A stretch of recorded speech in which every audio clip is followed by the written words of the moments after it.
Okay, Margaret, so it's over to you. Thank you very much, Fiona, and thank you, Simon. And I'd just like to say welcome to everyone, and I hope you enjoy the lecture on a man I find absolutely fascinating, Thomas Hardy. So, yes, much of Hardy's concerns over 100 years ago are still around today. And Hardy was very committed to many, many things. But one of the things he was committed to for the whole of his life was education and learning. He never stopped learning. He truly believed that learning is for life. So I think he'd have a lot in common with the WEA. So, Thomas Hardy, yeah, the journey was absolutely incredible that took Thomas Hardy, novelist and poet, as he later became, and certainly much loved in both of those spheres. It took him from a cottage in Higher Bockhampton, just outside Dorchester, Dorset, in the West Country of England, to not one, but two funerals at the end of his life. One was in a country churchyard in his home village, and the other one was in Westminster Abbey with the great and the good. Yeah, my screen went a bit funny there. I do apologise. Could I just say to everyone, please don't hit the screen share button, please, because that means No. you're going to share your screen with everybody. Thank you. Yeah, thanks everyone. I will tell you when I go on to the slides, and I will tell you when I've changed the slides. Thank you. Yeah, so he made a remarkable journey, born on the 2nd of June 1840, and that journey took him from his birth in a humble cottage in Higher Bockhampton to two funerals, one in London in Westminster Abbey and the other one in his home village. What was the reason behind that? Well, Hardy's express wish at the end of his life was to be buried in Dorset. He was a Dorset man. Dorset blood ran in his veins. He loved Dorset. It was his county, and that's where he wanted to be buried. However, by the time he died on the 11th of January 1928, of course he was famous not only in Britain but all over the world, and the public acclamation of him was such that they demanded that he have a funeral in London. So a compromise was reached. A surgeon came in and removed Hardy's heart, and his heart was buried in St Michael's Church, Stinsford, very near Higher Bockhampton, his home village. And the rest of Hardy's body was cremated and buried in Poets' Corner in Westminster Abbey. He had a huge national funeral, and a measure of his status at the time of his death was that the pallbearers of his coffin were the Prime Minister, the leader of the opposition, and leading scholars and academics of the day, and fellow authors. Rudyard Kipling was one. So I think we get an idea of Hardy's reputation by then. He was a very private man, intensely private, and he destroyed many of his letters and notebooks. So we luckily have other documentary evidence, but he gave orders to his executors that on his death they were to be destroyed. He left us a new name for the area in which he was born, bred, and grew up, Wessex. And he took that name from the name of the old Anglo-Saxon kingdom before England was unified as one kingdom. And he grew up with stories of working class rebellion, working class pressure for a better way of life. He was sympathetic to the working class cause. He grew up with stories. He grew up with stories of Chartism, with stories of the swing riots, and he grew up with stories of the Luddites. So working class rebellion and struggle for a better way of life was very much bred into him.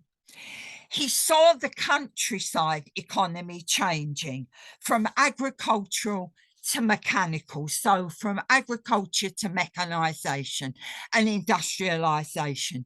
He was concerned about the de-skilling of rural workers, and 100+ years later, some of these concerns are still around today.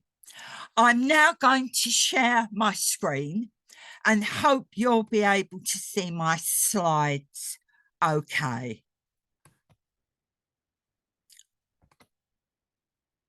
Okay, so there we are.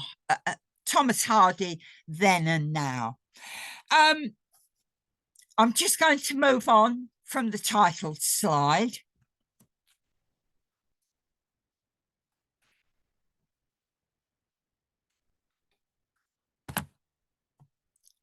Yeah, sorry, I'm having a few problems with moving my slide.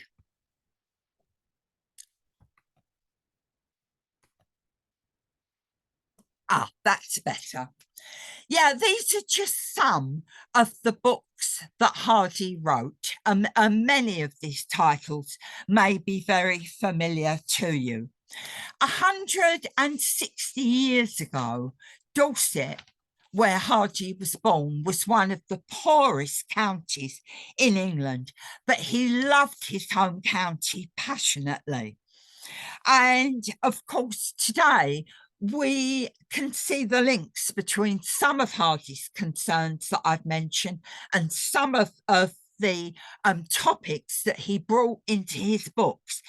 Industrial unrest amongst the workers, economic problems, bringing about a new way of working, completely new jobs, some jobs disappearing forever, some jobs changing, bringing disruption to people's lives, hardship and changes in working practices. All of this Hardy grew up with because, of course, the latter part of the 19th century that we're going to be looking at was no different to when Hardy was born. These were still the concerns, and they are still concerns today. Hardy heard tales at his mother's knee, as they say, of the working classes and local folklore, local legends, and he was deeply interested in the lives of rural folk, but he was no misery or killjoy.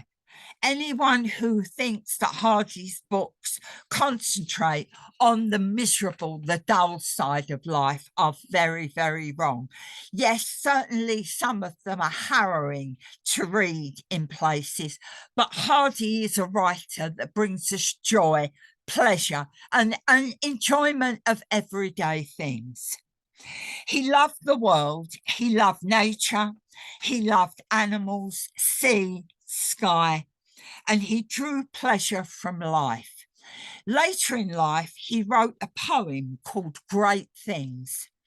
And in the poem, he says, music is great, dancing is great, horse riding is great, nature is great, cider drinking is great.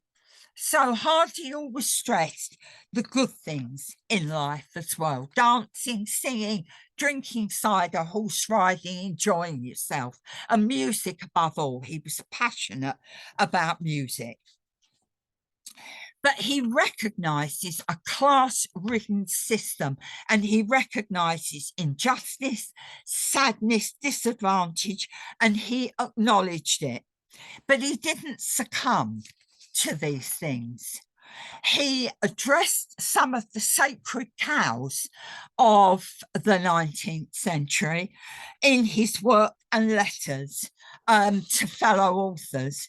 But what is going on into the 1890s and the early 1900s in Hardy's life? So we're going to be looking at what he was doing between the 1890s and up to his death in 1928. Obviously, I'm not going to be able to bring in every aspect, but I'm just changing my slide now. I'm going to try and bring in as much as I can. So in the 1890s, where do we find Hardy? Well, he's married. He's living in a house in called Maxgate, just outside Dorchester, a house he designed himself. He was formerly an architect in his early life, studied architecture, became an architectural draftsman, and went into being an architect. This was very much an up-and-coming profession then, because wealthy Victorians were having houses built and houses altered. By the 1890s, he's established. He's written some of his best-known works, such as A Pair of Blue Eyes. He's written The Mayor of Casterbridge, in which he mentions the criminalisation of poor people for simply being poor. Now, this was very topical at the time, because in the 1880s, 1890s, it was beginning to be felt that if you were poor, if you were unemployed, it was somehow your fault. So in 1886, he writes The Mayor of Casterbridge. And on this slide that I hope you can see on your screen, that's the second book along. These are some of the books that are best known to us. Far from the Madding Crowd, written in 1874, very early work.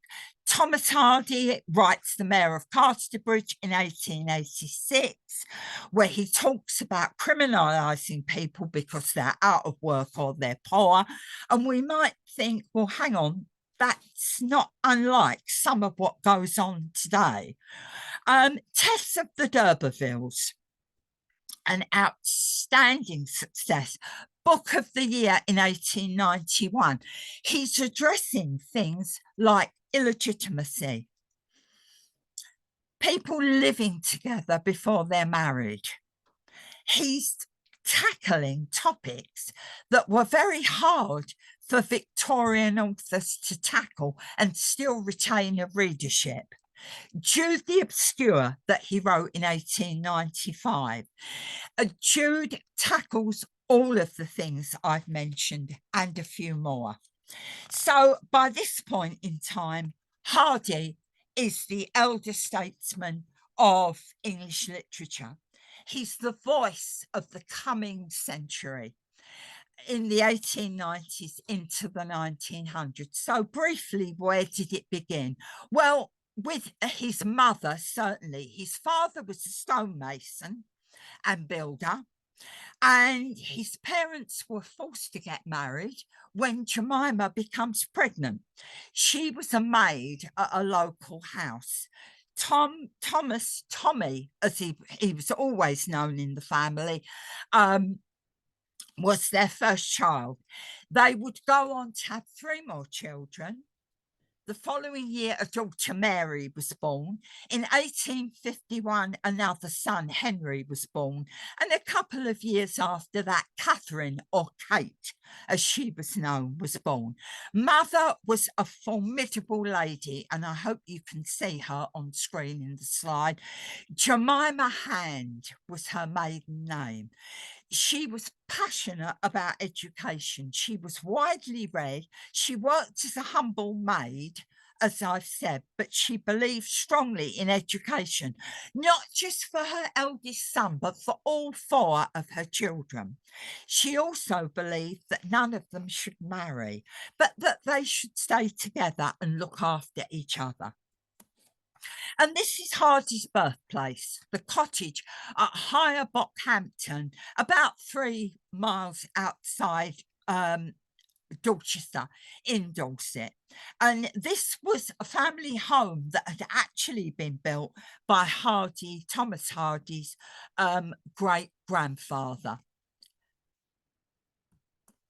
And this is the bedroom in the house in which Thomas Hardy was born. He was a very frail child. They actually thought he was dead, but it's said the baby was put on the chest of drawers, thinking that he was dead, while the midwife attended to his mother.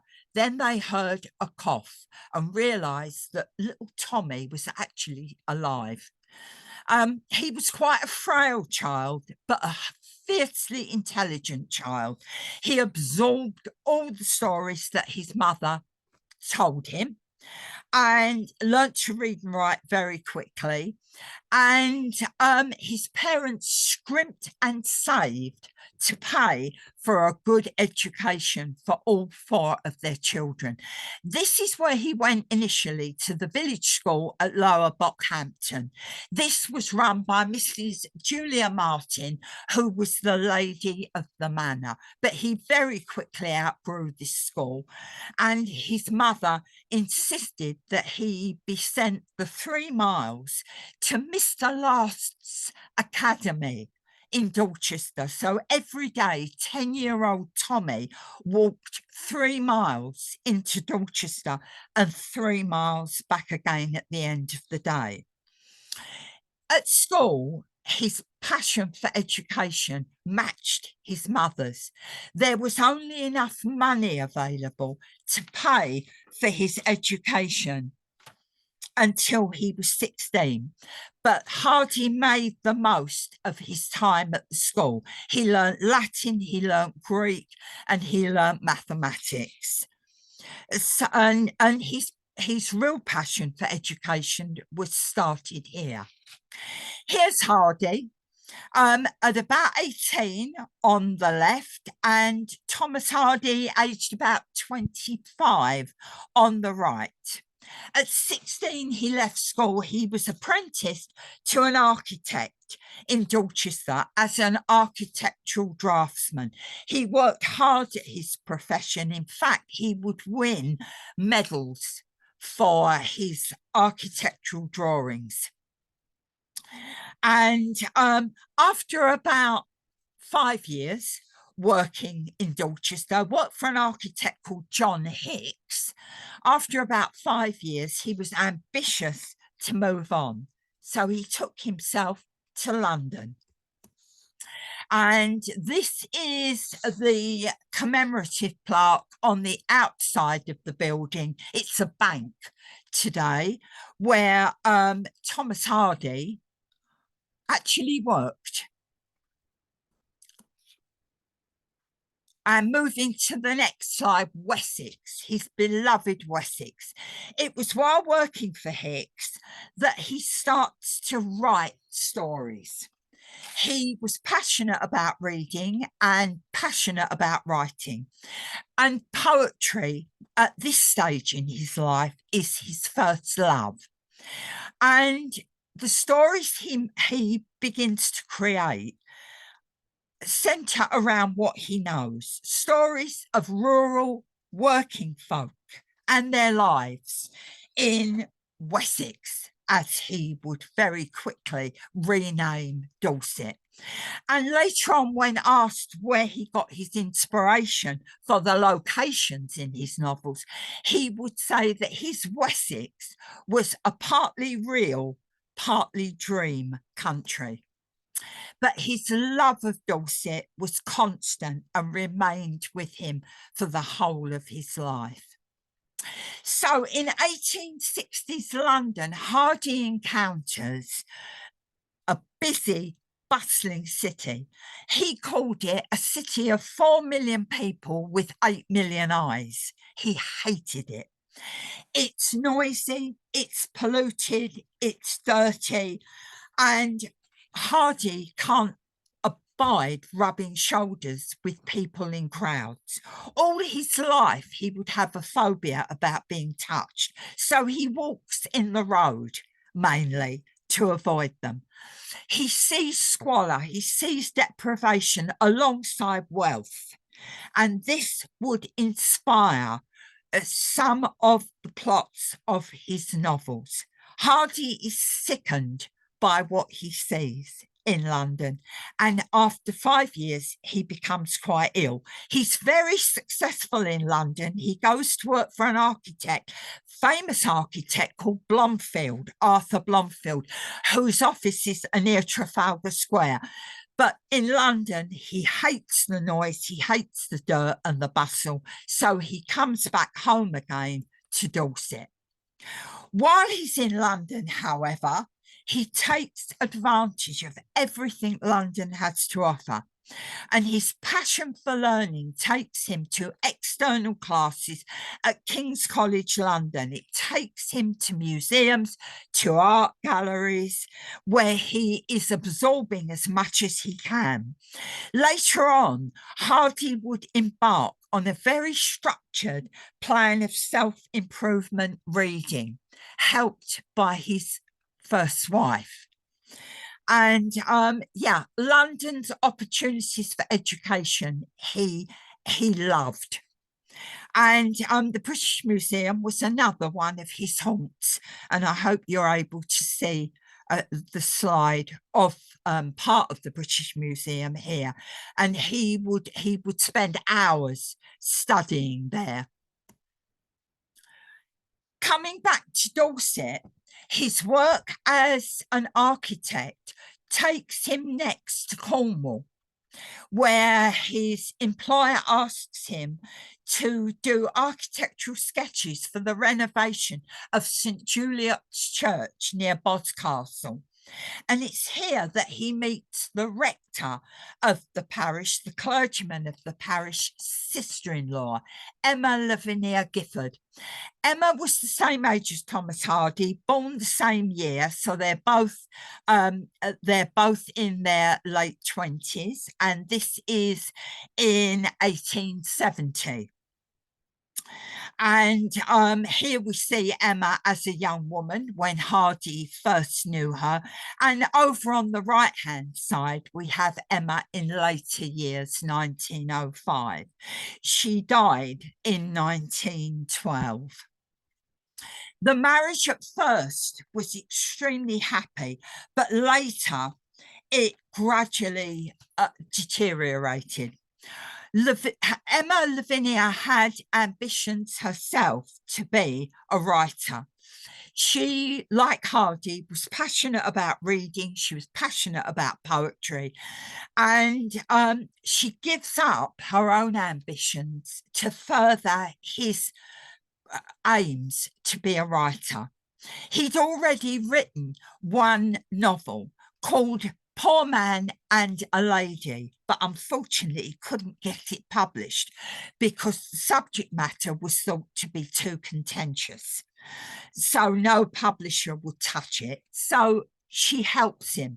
She acts as his secretary. She acts as his researcher. And she basically puts her own writing ambitions on hold. But the marriage that was so happy initially would deteriorate rapidly. They really grew apart. Hardy's success as a writer took him into a very masculine, male-dominated world. And Emma begins to feel pushed out. She begins to feel resentful. She had a strong religious faith, and Hardy, as he grew older, gradually begins to lose his religious faith and to see the flaws in religion. And so their marriage deteriorated. It never broke up completely. They lived under the same roof, but they virtually lived separate lives. And she was very much aware that Hardy had infatuations for other ladies. Now, this slide shows part of the first draft of Hardy's 1891 bestseller, Tess of the D'Urbervilles, where he addresses so many of the contentious issues of the day: poverty and people's lives because of poverty. He addresses illegitimacy. He addresses the inequality of the sexes and the fact that it's expected that women will conform to certain stereotypes and that women will not want to go into higher education. Their role is as a support, an adjunct of the man. It isn't about becoming educated yourself. This is something that he would protest about very strongly. Tess's subject matter of a country girl who gives birth to an illegitimate child was very contentious in its day, but nevertheless people bought the book, and in 1891 it was declared the book of the year.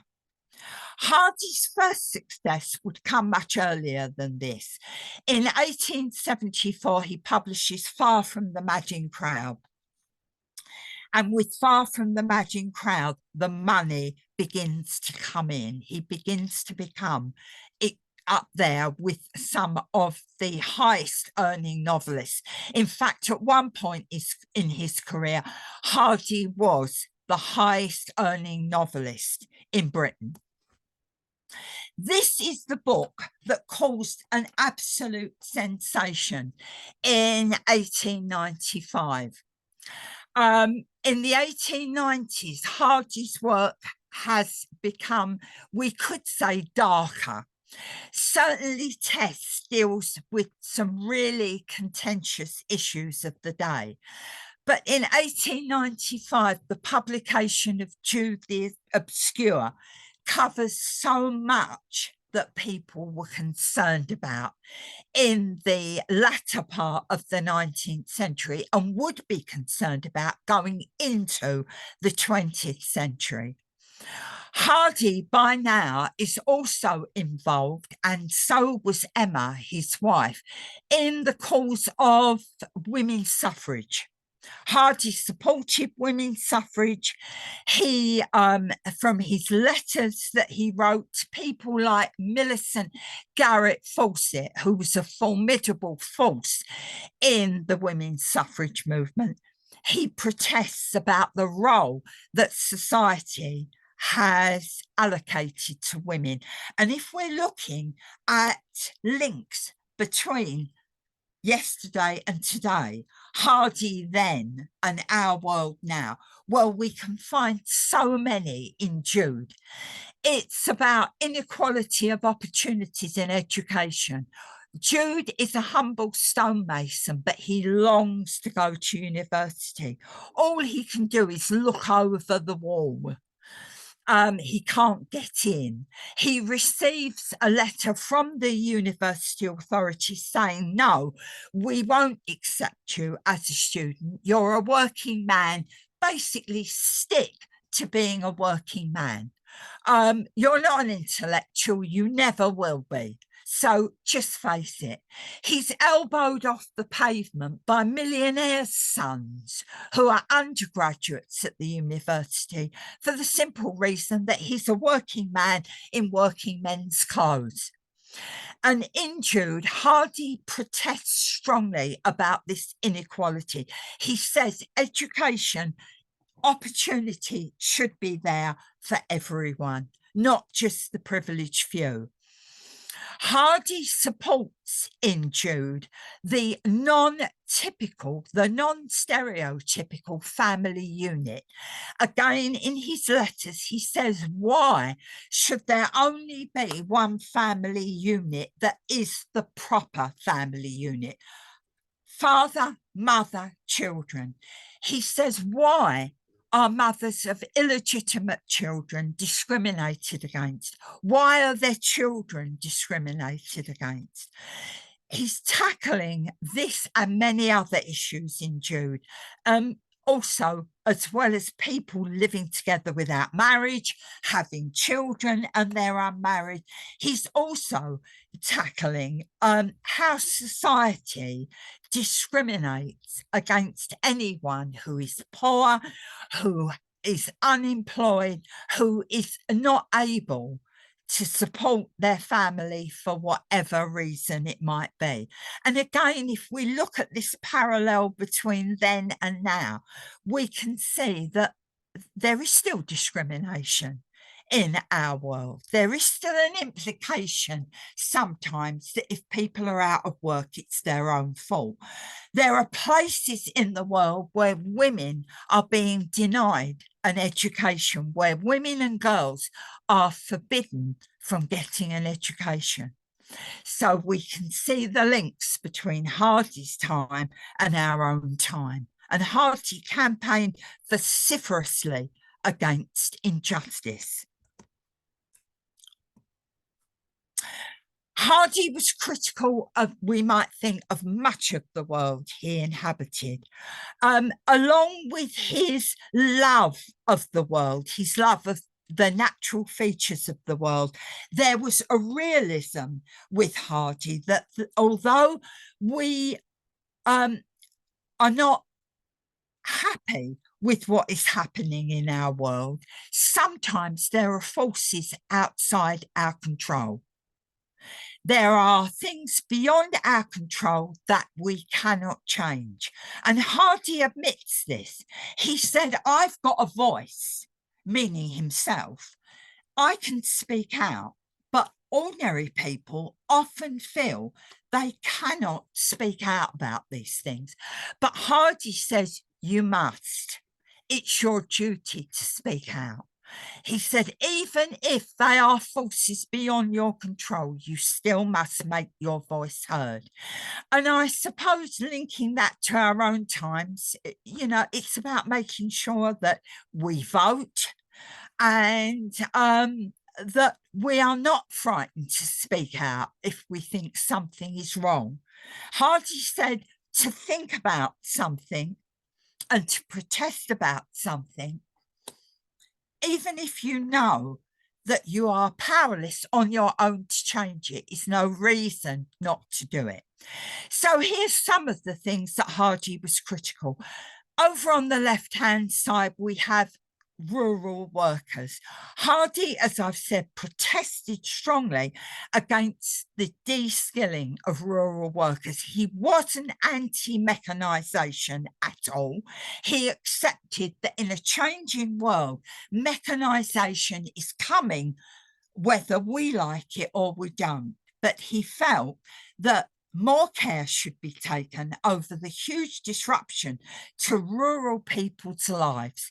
And in this painting, you have a husband, wife, and 2 children, and the husband is walking the country roads because he's looking for a job. He's out of work. And of course, with mechanisation, more people were being put out of work. Religion. Hardy lost his religious faith, and we can date it from the time he went as a young man to a church service at his local church, and the clergyman preached a sermon criticising the working classes for daring to aspire to the professions. Now, Hardy considered himself working class, and he had dared to become an architect. And Hardy said, so much of religion is harsh, is cold, is sympathetic. It's not giving people support. It's actually pigeonholing people into a set frame. If you're working class, you fit in this box. If you're upper class, you fit in another box. And Hardy said that isn't right. There should be equality of opportunity, and people should be encouraged to better themselves. Votes for women, women's suffrage. He was a great promoter of women's suffrage. He he certainly wrote letters and campaigned on behalf of women, and he went on record as saying that he believed that actually men need feel no threat from women's suffrage, because women, given the vote, would actually encourage and motivate men to speak out more on various issues. Privilege and class. Yes, Hardy was very critical of privilege and class. He said, why is education so elitist? Why is higher education reserved for certain sections of the community? Why not for everyone? And learning, college. He believed that everyone should have the means to aspire to higher education. So, yeah, moving on to the next slide. Some of the farm workers that Hardy would have seen in the fields around his Dorset home every day. And he protested, as I've said, strongly about their conditions of work and the fact that nobody seemed particularly bothered that they were being put out of work. And one reviewer commented that Hardy's work proclaims the voice of the working classes, speaking more clearly and distinctly than ever before. Now, Hardy, in the latter part of the 19th century, early part of the 20th century, was very much, as I've said, the elder statesman, the voice of the new century. Hardy's work was incredibly popular, not only in Britain, but all over the world. Hence, it gave him a platform for speaking out about things he didn't agree with. After the publication of Jude, Hardy was pilloried by some sections of the literary press and certainly some sections of the public, because they regarded it and the subject matter and the way Hardy dealt with these contentious issues as a step too far. So Hardy's reaction was to become very depressed at that point, but gradually, certainly with the dawn of the new century in 1900, things begin to change. There's a more liberal outlook coming, and Hardy's work is re-examined, and people change their opinion. He makes up the ground that he's lost with Jude the Obscure. Hardy never believed that he shouldn't have published Jude. Jude is a very moral story and very sympathetic to the working classes. Yes, it's a book that is very difficult to read because it's quite harrowing in places. If you've read it, you'll know what I mean. I will say no more on that. But in, of course, 1899 up until 1902, Britain is involved in the Boer War. What was Hardy's attitude to the Boer War and the First World War? Well, Hardy was an anti-war. He certainly believed that the First World War had a just cause, and he wasn't in opposition to Britain declaring war at all. However, Hardy becomes increasingly disillusioned and horrified as the First World War proceeded.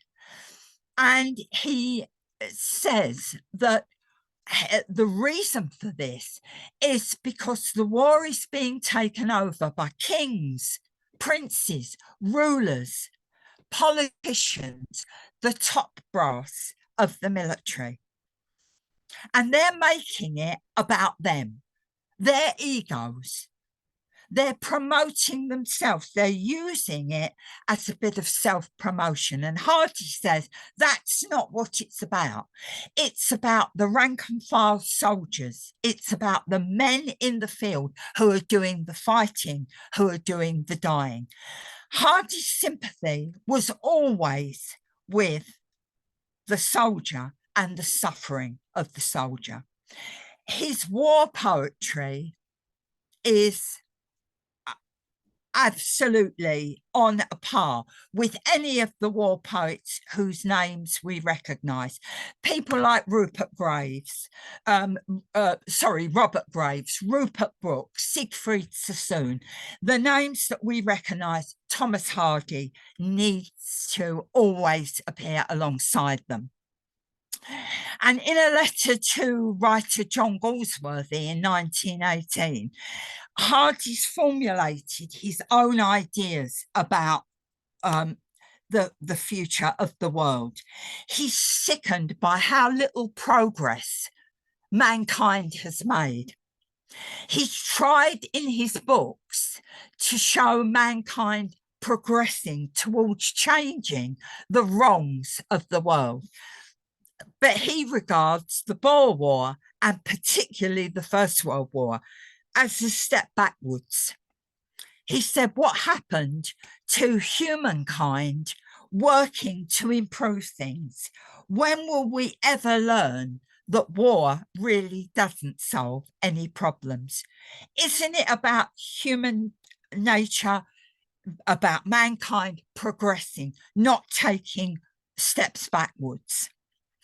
And in his letter to John Galsworthy, he says, the exchange of international thought is the only possible salvation for the world.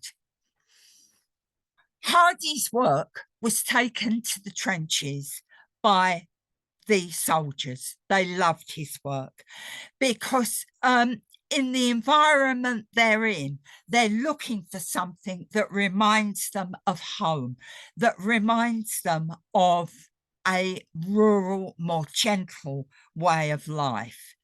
And they love his work and they love his poetry. And after the First World War, Hardy's home at Max Gate becomes a mecca for the young men who were poets during the First World War. People that I've mentioned, like Robert Graves, Siegfried Sassoon, they come to eulogise Hardy. Not that he wanted to be eulogised, but certainly they are grateful to him for producing the wonderful poetry that has helped them through some of their darkest days. And Hardy's poetry carries on protesting. And Christmas 1924 on the slide, very short, very brief. On the slide you can see he writes this at Christmas 1924 after the First World War is over, but he's very much thinking of the First World War. And he's also protesting against religion, how little religion has done. Where did religion stand during the Boer War and the First World War? He's asking that question. Peace upon earth was said. We sing it and pay 1 million priests to bring it. After 2,000 years of mass, we've got as far as poison gas. And of course, we know that poison gas was used as a weapon of warfare for the first time in the First World War. So the First World War sickens Hardy. And it takes him a long while to recover. He regards it as a complete waste of human life because the nations of the world have learned nothing from what's gone on before. This is Hardy's home at Max Gate, the one he designed himself, designed by Hardy and built by his father and younger brother Henry. In 1912, in November of 1912, Hardy's first marriage ended with the death in November of that year of his wife Emma. And Emma's death brings about a complete change in outlook of Hardy. Hardy was very depressed by the reception given to Jude the Obscure.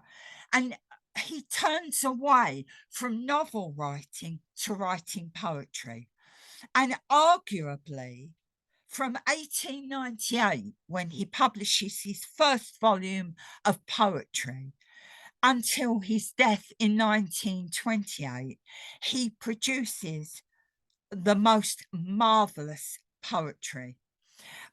Certainly after Emma's death seems to inspire him to produce even better poetry, because it's as though he's fallen in love with the woman who was his partner in a marriage where so much went wrong, where he was to blame, she was to blame, they were to blame. Why didn't they sort it out when they had the chance?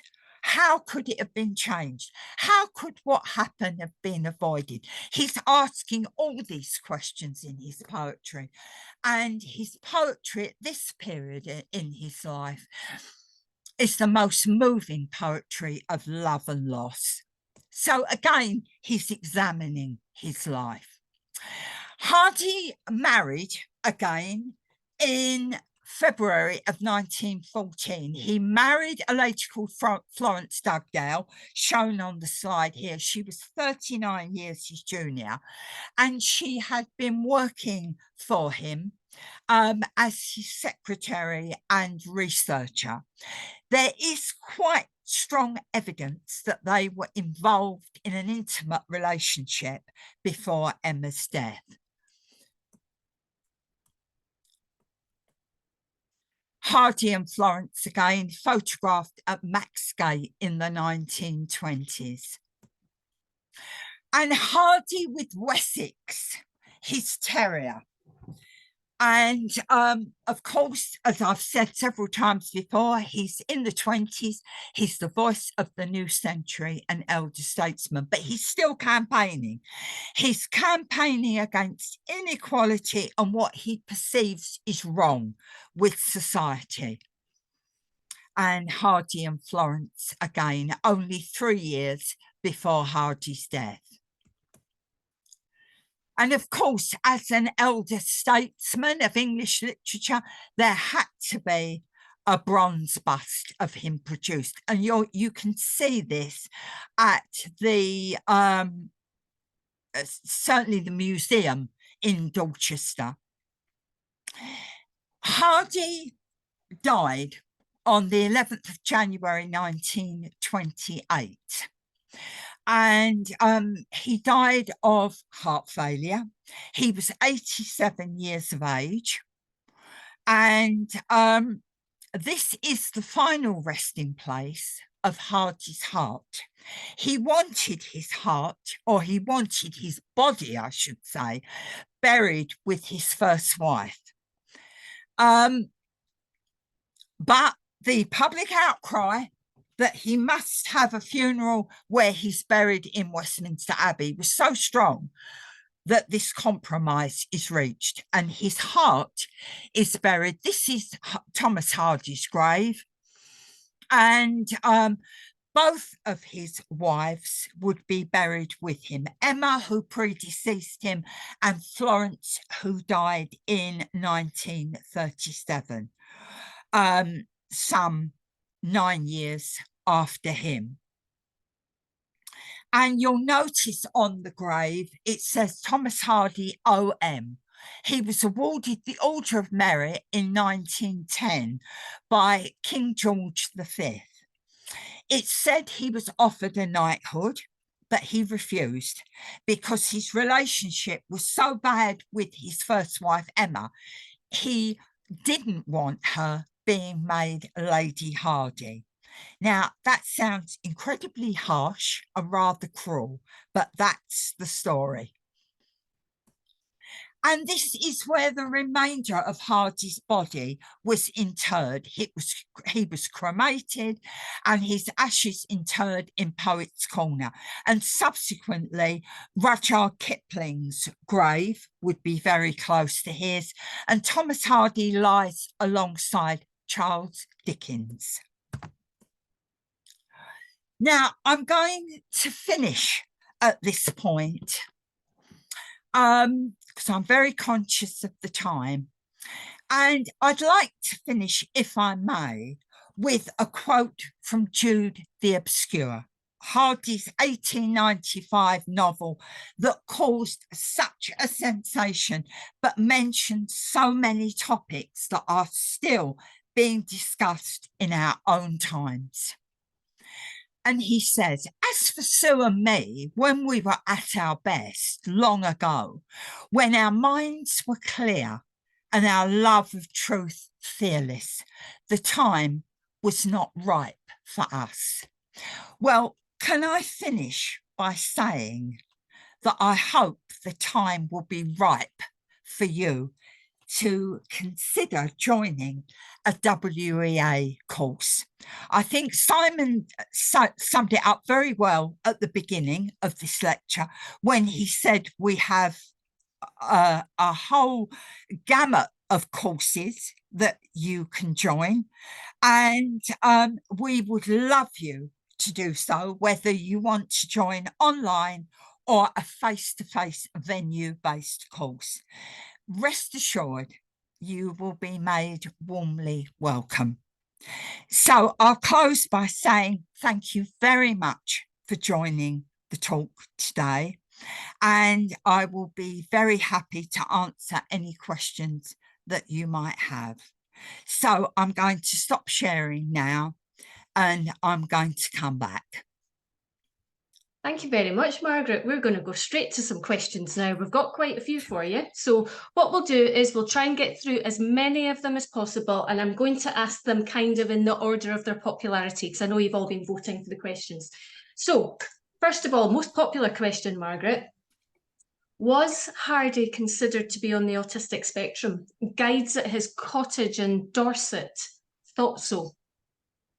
Sorry, if you could say the last bit, Fiona, that went a bit blurry. Okay, guides at his cottage in Dorset thought he was. Yeah, sorry, I've still got a problem with my sound at this end. Okay. Yeah, I'm really, really sorry. Okay, let me say again. Do we think Hardy was on the autistic spectrum? Right. The guides at his cottage in Dorset thought that was the case. Yeah, I think he may well have been. I think he may well have been, yes. There are certain things about Hardy that do seem to follow the pattern, yes. But of course, we can't know that for certain.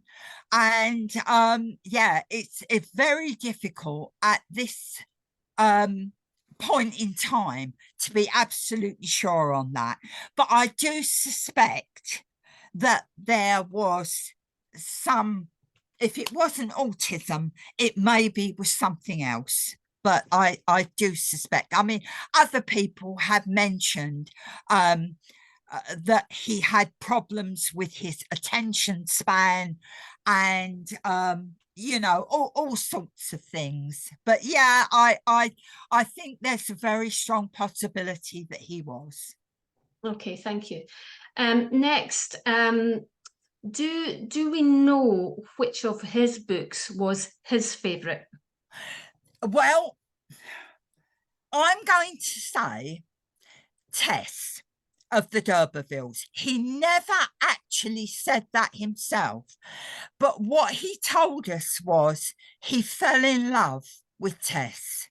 As he wrote the book, he fell more and more in love with Tess, and it always held a very special place in his heart, and he would go back to talking about Tess time after time. And it wasn't only about the topics that Tess covers, it was Tess as a character, because it is believed that the character of Tess was based on his maternal grandmother, Betty. So I'm going to say Tess, but if Thomas Hardy were here, he might be furious with me.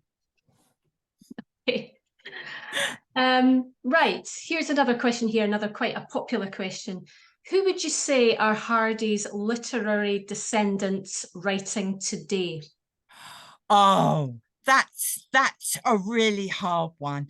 Do you know, I can't think the honest answer off the top of my head, I can't think of one today, because when I look at what Hardy wrote about and how the way Hardy writes, he gives us despair 1 minute and then he gives us joy in the next sentence, and he uplifts us. He is, I can't think of a writer that has Hardy's ease. I'm going to use the word ease. It's probably inadequate to describe it, but it just seems to flow.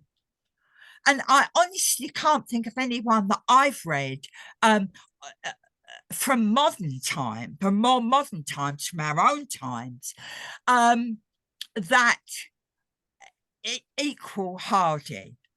There are, if you're looking at novelists who wrote at about the same time as Hardy, one that springs to my mind that has a similar gift but not so pronounced was Flora Thompson, of Lark Rise to Candleford fame. But modern day, no, I don't think I can think of anyone. Okay. Right, here's another popular question amongst our participants today. Did Hardy actually become explicitly politically active? Not that we know of. He was a JP. He was certainly a JP in the area, but as a man of substance, most people of substance were asked to become JPs. No, he never showed any inclination to take up politics directly, to become directly involved. Certainly, he wrote letters to politicians, and both in his books and in the letters he wrote to friends, to people who just wrote fan letters to him, to family members, to fellow authors, fellow poets. He absolutely stresses the causes that he believes in and what he thinks is wrong with the society that we live in at the moment, and how mankind really is making a mess of things. He's very honest, he's very frank, but he shows no inclination to become directly politically involved. Okay. Right, here's a question for you here. Obviously, you talked about Hardy being a big supporter of women's suffrage, etc., etc. This is a question. Why did Hardy intern his second wife upstairs in his home at Max Gate? Doesn't seem to be in keeping with his support for women's rights. No, it was Emma, his first wife. Now, I'm in Hardy's defence. Hardy admits in his poetry that they were both wrong. She was wrong, he was wrong. He blames himself, but he's very honest in his examination of what went wrong. Now, when Max Gate was built, the marriage was rocky by 1885, but the marriage deteriorated over a number of years. One of the reasons is probably when Florence Dugdale becomes his secretary researcher. The other reason it deteriorated was the publication of Jude the Obscure. Emma was religious. She believed strongly in religion. She regarded Jude as a personal attack on her. Now, what she then did, when Hardy had an extension built to Max Gate, she asked Hardy, and this came from Emma herself, would he create 2 rooms in the attic where she would withdraw to? In practice, she moved into these 2 rooms. Hardy didn't tell her to. She asked Hardy to do that. She wanted to distance herself from his writing. She was upset by Jude the Obscure. She was upset at the criticism of religion. She regarded it as a personal attack on her. And then the advent of Florence Dugdale, I think, finished the job. And she withdraws from him. And effectively, they start to lead increasingly separate lives. But the decision to withdraw into the two attic rooms was Emma's. It wasn't Hardy's. Right, there we have it then. Okay, now another question. This is an interesting one. Are there parallels between Dickens and Hardy?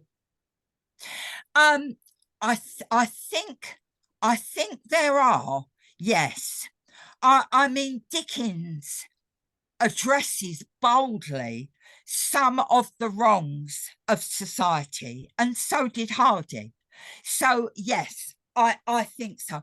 But two very different styles of writing. Hardy tells a story. Dickens weaves some very complex plots within plots. Hardy sets out to tell a story, I think. But there are similarities. Oh, definitely. They're both concerned about what they perceive are the wrongs of society, and also the fact that mankind is not progressing in kindness, in generosity, in caring for their fellow human beings. And I think Dickens makes this point very in much of his writing. You know, where is the progress that should be going on? And Hardy takes up the torch and says, where is the progress? Why are we going backwards instead of forwards? So yeah, I think there are similarities there. Okay. Right, another question. Did Hardy know George Eliot? Do we know if he liked her work and or was influenced by it? As far as I know, he never met George Eliot. I mean, again, the mistress of the realist novel, George Eliot, definitely. As far as I know, they never met. But I'm going to take a gamble here and say that I would be very surprised if he hadn't read at least some of her work. Middlemarch, I will think he had read. Okay. But I can't put my hand on my heart and say I know that because he told us so. Okay. Question here. Is there any possibility that Jemima's husband was not Hardy's father? Well, there is a possibility. Absolutely. I mean, they were married in December 1839. She married Thomas Hardy Sr. because his father was also called Thomas. And young Tommy makes his appearance on the 2nd of June, 1840. They had been keeping company, to use a 19th century term, with each other for quite a long while, because the story behind their meeting is that he came, Thomas Sr., with his uncle and his father to play the violin. He loved music. He could play the violin. A love that he handed down to Thomas Hardy, because Thomas Hardy also learned how to play the violin and loved music like his father. And Thomas Sr., his father, and his uncle come along to St Michael's Church at Stinsford to play the fiddle for the church service, because no organ in the church. It was very common in the 19th century for a church not to have an organ. So they relied on travelling musicians. And apparently she made an absolute beeline for the young musician Thomas Hardy. So yeah, it is possible. It is possible, of course. We will never know. But it seems unlikely because, you know, they were courting each other more or less steadily. And then she announces she's pregnant. And as far as we know, there were no other male friends in the offing. But of course, we can't know that for certain. But certainly Thomas Senior did the decent thing. And when she announced she was pregnant, he married her. Okay. Right. I'm just conscious of time a little bit, folks. So I think we're going to have another couple of questions and then we'll need to start wrapping up. So here's the question here. Were Hardy's books thought to be shocking by Victorian readers? They absolutely were thought to be shocking. I think less the early books like A Pair of Blue Eyes, which is an early book that he published, and certainly Far from the Madding Crowd is one of his early books, published 1874. That caused some comment because of the subject matter. You know, this very dashing army sergeant who's conducting 2 simultaneous love affairs and makes the servant girl pregnant. But his novels got more and more contentious, and particularly from the time of Tess, 1891, definitely. Mayor of Casterbridge, 1886. Yeah, people were saying that he's beginning to look at the deeper, darker side of life and human nature, about the sale of a man of his wife. You know, he's selling his wife to another man. So yeah, some contentious issues there. But I think the two that were really thought to be darker and more controversial are Tess in 1891 and, of course, Jude in 1895. Okay, thank you.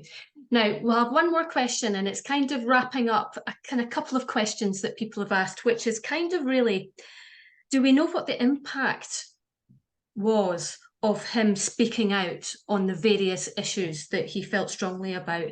Was there any impact on the people in power? Was there any impact on legislation? What do we know? I think it's very difficult, if not impossible, to attribute any direct impact on legislation. So I'll deal with that part first.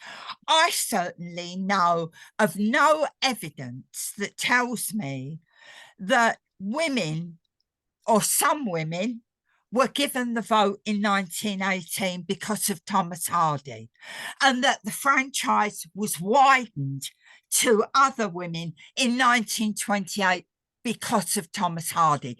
I can't claim that. And I think if Thomas Hardy were here, he wouldn't claim that either. But it's like dripping on a stone, isn't it? He's keeping up the pressure. And in the same way in the First World War, he makes his views about how much the politicians and the military, the top ranks of the military, are taking the credit for themselves. And he says, this is wrong.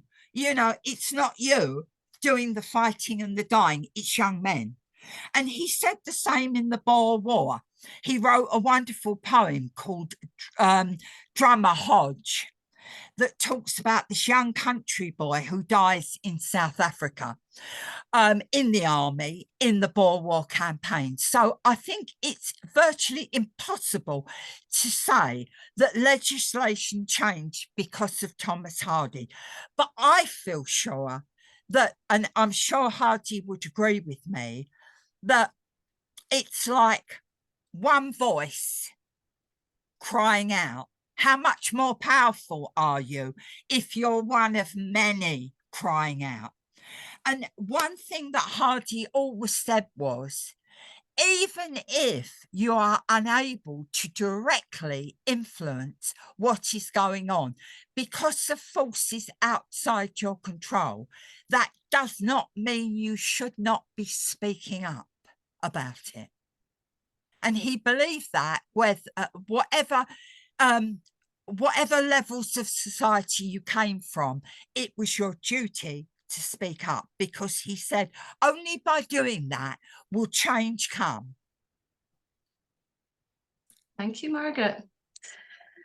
Thank you so much for that. Hardy was clearly a forward thinker of his time, and there is so much that he talked about then that is still so relevant today. So thank you very much for that, Margaret. Thank you, everyone. Thank you very much.